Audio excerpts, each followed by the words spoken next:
Alors, Cyril, toujours ici même pour le Festival du Polar à la plage.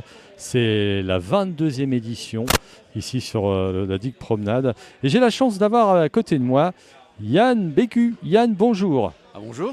C'est la première fois que vous venez ici sur ce festival? La toute première fois. Première fois au Havre aussi? Première fois au Havre aussi, mais c'est le port où mon grand-père et ma grand-mère maternelle se sont rencontrés.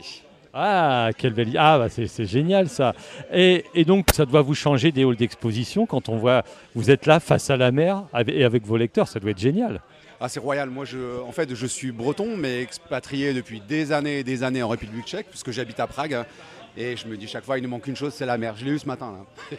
La première chose que j'ai faite en me levant, c'est de relever mon jean et d'aller faire quelques pas dans la mer. Voilà. Ok, donc bah, bienvenue ici au Havre. Et puis bah, une pensée justement pour les grands-parents, grand-père qui va peut-être donner le goût à la lecture, goût à la mer sûrement. Et voilà, vous allez un peu nous expliquer. Euh, je suis breton, je crois que de cœur, ils appartiennent tous à la mer. Alors ceux qui étaient dans la grise, ceux qui étaient dans la marchande, mais alors c'est une histoire de famille la mer. Et les bouquins aussi, donc forcément. D'accord, vous, à partir, il y a pas si longtemps que ça, en fin de compte, que vous écrivez des romans. Ceci, le premier publié, ça a été en 2018. Mais alors, j'avais des projets de romans, des nouvelles pas finies, recommencer. D'accord, donc vous écrivez depuis longtemps, en fin de compte, mais le premier édité est de 2018. Très concrètement, on écrit pour la première fois à l'école quand on prend son stylo, ça commence là. Enfin pour moi, ça a commencé là, de manière, voilà, tout simplement en formant les lettres et en essayant d'imaginer l'histoire. C'est toujours magique hein, quand on est gamin, on assemble ces lettres-là et soudain, ça résonne dans la tête d'un autre. Donc, Et donc vous étiez lecteur à l'époque, un grand lecteur. Vous en avez peut-être fait votre métier après, non? oui, je suis professeur de français au lycée français de Prague.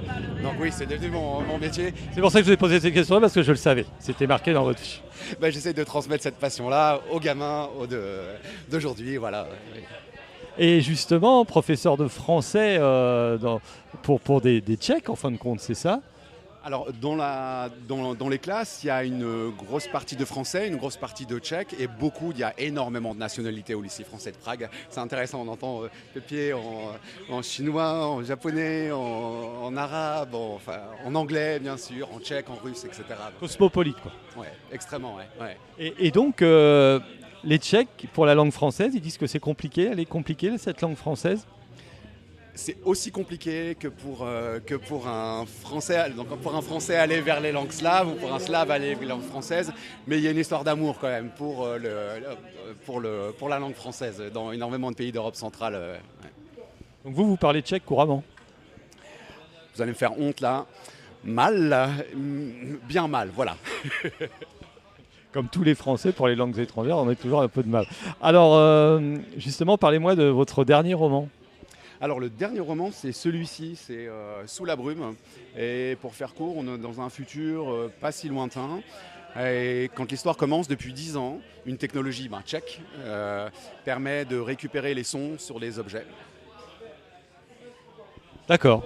Ok, on n'en dit pas plus. Je peux en dire un petit peu plus parce qu'il y a forcément il y a tout un business autour de cela. Parce qu'on récupère de son objet, on récupère un cristal audio. On peut récupérer une voix pour des raisons purement personnelles, entendre la voix de grand-papa qu'on a récupérée sur un manuscrit. Ou alors on peut récupérer une voix tout simplement pour la vendre. On achète, il y a toute une spéculation là-dessus. Et bien entendu, alors le truc c'est que si vous interrogez un objet, vous le détruisez. Donc il y a un prix à payer. Sans jamais être certain que les séquences vocales, surtout les voix qui rapportent de l'argent, sans être certain que les séquences vocales vont valoir quelque chose. Et puis très très vite, il y a une bagarre entre les musées et puis l'entreprise Poséidon qui vend ce truc-là. Les musées, hors de question qu'on liquide les œuvres. Et le personnage principal, c'est une capitaine de police qui combat le trafic d'œuvres ou la destruction de ces œuvres-là. Voilà. Alors, est-ce qu'on peut dire que Yann Bécu a inventé un genre, le polar technologique? Je ne l'ai pas inventé, l'idée est née chez Rabelais en fait. Donc c'est une vieille idée. Hein. Alors, je sais qu'il y a un de vos livres aussi qui a été édité en BD. Oui, c'était les Bras de Morphée. Alors c'est une adaptation assez particulière parce que pour la bande dessinée, il s'agit du même univers mais d'une autre histoire. C'est un spin-off comme disait. Alors, et vos projets? Secret défense, non, le prochain, tiens, c'est une histoire qui est liée à la mer. C'est une histoire de plateforme pétrolière, je peux pas en dire plus.